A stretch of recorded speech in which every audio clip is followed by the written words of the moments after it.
Yes, so welcome back, my dear students. Good morning to everyone. So, we are back with the next chapter, which is going to be the most important chapter from your economics syllabus of your 12th standard, which is chapter 3A, demand analysis. इस chapter का weightage है compulsory 8 marks and with option it is 12 marks. So if you see from the micro syllabus it is going to be the most important chapter just like 3A and 3B. ये दोनों भी chapters बहुत ही important है because दोनों का weightage 8 marks compulsory और with option 12 marks है. तो आप सोचिए from these two chapters the optional weightage is going to be 24 marks. Out of the 80 marks you can appear for 24 marks if you are well versed with the whole chapter of chapter number 3, considering 3A demand analysis and 3B elasticity of demand. So now you might have heard about the word. Yes, so you might have heard about the word demand, right? So what is demand basically? You might have heard it in your daily life, your daily routine. आप लोग सुनते हो कि ये demand करना है, ये खरीदना है, वो खरीदना है. So what basically is demand? So demand is comprising of three important parameters. इसमें तीन important parameters होते हैं जहां पे हम डिजायर कंसीडर करते हैं. हम डिजायर के साथ एक और चीज कंसीडर करते हैं विच इज अबिलिटी और capacity to pay, and we consider one more important thing which is willingness to pay for it, right? So when we consider desire, इच्छा होना है, ये दिल मांगे मोर, हमें ये भी चाहिए, हमें वो भी चाहिए. So for example if a beggar, वो भी एक इंसान है, उसकी भी एक इच्छा है, मुझे एक मरीन ड्राइव फेसिंग घर चाहिए. तो ये इच्छा रखने से डिमांड नहीं कन्वर्ट हो सकता है ना. सो can I say after we keep a desire, उसके पास उतनी औकात भी होनी चाहिए. उस औकात को हम इकोनॉमिक्स में कहते हैं ability, purchasing power, capacity, affordability, right? अच्छा, ये अबिलिटी भी चेक हो गई. अब उसके पास तो अबिलिटी है नहीं, मतलब a beggars wish to buy a Worli sea facing, Marine Drive sea facing, भाई बंगलो नहीं कन्वर्ट हो सकता है, डिजायर रखने से नहीं होगा.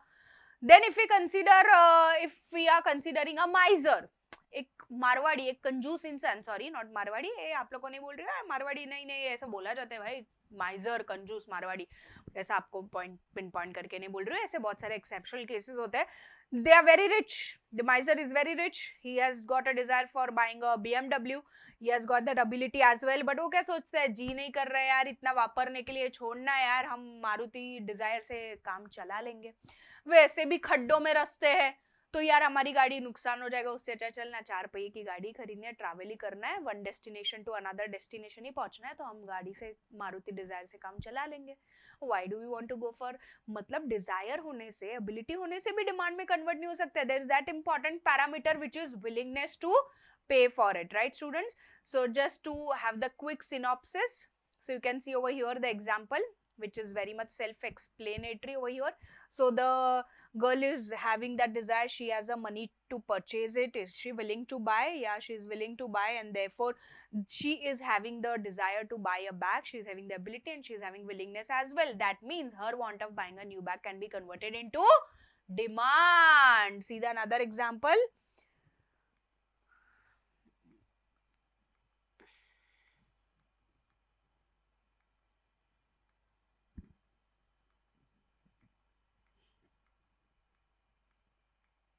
So in the last two examples, the demand is not converted into, the want is not converted into demand, right? Yeah. So moving ahead with the question, moving ahead with the 4 mark 8 mark question which is factors or determinants affecting demand. So आप देख सकते हो factors affecting demand, utility is the base of demand. मुझे बताइए आप वही goods demand करने वाले हो जिसमें आपको utility मिलेगी, जो आपके लिए यूजफुल है, जो आपके लिए काम आने वाला है, जो आपके लिए यूजफुल नहीं है. Of course if I talk about news channel, देखिए यहाँ पे, sorry, yeah, so here the color HDTV which a consumer is unable to watch the HD channel. So यहाँ पे वो टीवी उसे black and white काम आएगा नहीं, उसमें utility नहीं है, तो of course वो consumer उसे demand भी करेगा नहीं. Moving ahead with the second determinant, demand is a relative term. So demand is related to two things, students, dash and dash. Objective question, it is related to price and time. Price and time से कैसे demand related है आप सोचिए. So for example you go to a mall जहां पे price कम है, discount offer चल रहा है, वहां पे दिल गार्डन गार्डन हो जाता है, कम प्राइस में ज्यादा मजे मिलते हैं, ज्यादा प्रोडक्ट्स मिलते हैं. So lower the price higher the demand. क्या बोला मैंने? Lower the price higher the demand. Higher the price lower the demand. Can I say they are inversely proportional. Time factor से भी डिमांड रिलेटेड है. जैसे ही जैसे ही फॉर एग्जाम्पल विंटर चालू हो गया, so we are demanding woollen clothes. जैसे ही रेनी सीजन आ जाएगा तो we are going to demand gum boots, we are going to demand wind cheaters, umbrellas, right. जैसे ही समर्स आ जाएंगे we are going to buy cotton clothes. जैसे ही टाइम बदला हमारा डिमांड भी बदल गया, right. So you can see over here one more example.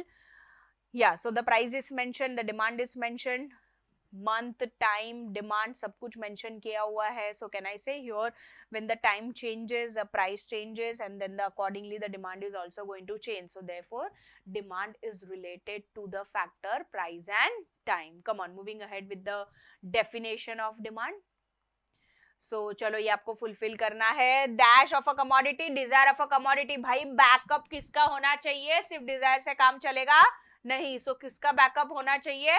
औकात. उसे हम क्या कहते हैं? Backed by the ability to pay. And तीसरा variable willingness to pay for it at a given price during a particular period of time. So here comes the definition, here comes the first question which is types of demand. चलिए, so types of demand में हम पढ़ते हैं. सबसे पहला है direct demand. ये एक ऐसा डिमांड है स्टूडेंट जहां पे हम वो कंज्यूम करेंगे तो हमारा डिमांड डायरेक्टली कंज्यूम करने के बाद हमारे वांट्स डायरेक्टली सेटिस्फाई हो जाएंगे. सो can I say if we talk about any finish products, consumer goods जो रेडी टू यूज है, हम उसे यूज करते हैं, वापरते हैं, हमारे वांट सेटिस्फाई करते हैं, then those are called as a direct demand. So all consumer goods. So here the example is mentioned over here. So can I say here the sugarcane juice is directly consumed, so therefore it is a part of direct demand, students. वही अगर ये sugarcane juice बनने के लिए land लगा, labour लगा, machinery लगा, जितने भी रॉ मटेरियल्स लगे हैं, लैंड लगा है, लेबर लगा है, कैपिटल लगा है, ये सारा हमारे sugarcane juice बनने के लिए हेल्प जरूर करते हैं. लेकिन हम लैंड को खाते नहीं है, हम मशीन को खाते नहीं है, हम लेबर को खाते नहीं है. वो हमारे वांट्स को पूरा जरूर कर रहे हैं, लेकिन वो हमारी मदद कर रहे हैं for conversion of input into output. So जिसने डायरेक्टली सेटिस्फाई करके मेरे वांट को सेटिस्फाई किया, direct demand. But the process, the factors of production who helped me to convert our raw materials into finished goods, उसे हम कहते हैं उसने मेरे वांट को सेटिस्फाई जरूर किया बट डायरेक्टली किया नहीं. And therefore they are an example of indirect which is also called as derived demand. So all the producer goods are in part of indirect or derived demand, indirect or derived demand, and all the consumer goods are part of direct demand. Then moving ahead with joint and complementary demand, students, नाम से ही समझ में आ रहा है, these products are jointly demanded. So for example if I talk about tea, तो T के साथ हमने डिमांड किया. टी को डिमांड करने के लिए we require milk, we require sugar, we require water, we require tea leaves, right. They are jointly demanded, they are made for each other. Car and fuel, fuel में petrol, diesel, CNG, whatever is a by product. But can ऐसे उसके लिए काम तो जरूर आएगा. Pen and ink, they are jointly demanded. एक के प्रोडक्ट का प्राइस का चेंज होता है तो उसका इंपैक्ट दूसरे प्रोडक्ट पे भी आता है डिमांड पे, because they are made for each other, they are jointly demanded. जैसे दारू and no, I'm not talking about that. So for example pen and ink, ये एग्जाम में लिखना है, I hope you remember. Then next है composite demand. Composite demand मतलब commodity एक but uses उसके अनेक है. commodity क्या है? एक है, लेकिन उसके uses क्या है? अनेक है. So if we talk about any product which is only one but it has got multi-purpose use, then they are composite demand. जैसे you can see water, it is used for multi-purpose. You can think about electricity, it is used for multi-purpose. You can talk about mobile phone, it is multi-purpose. All are composite demand. Moving ahead with the last type which is competitive demand. Complementary में made for each other थे.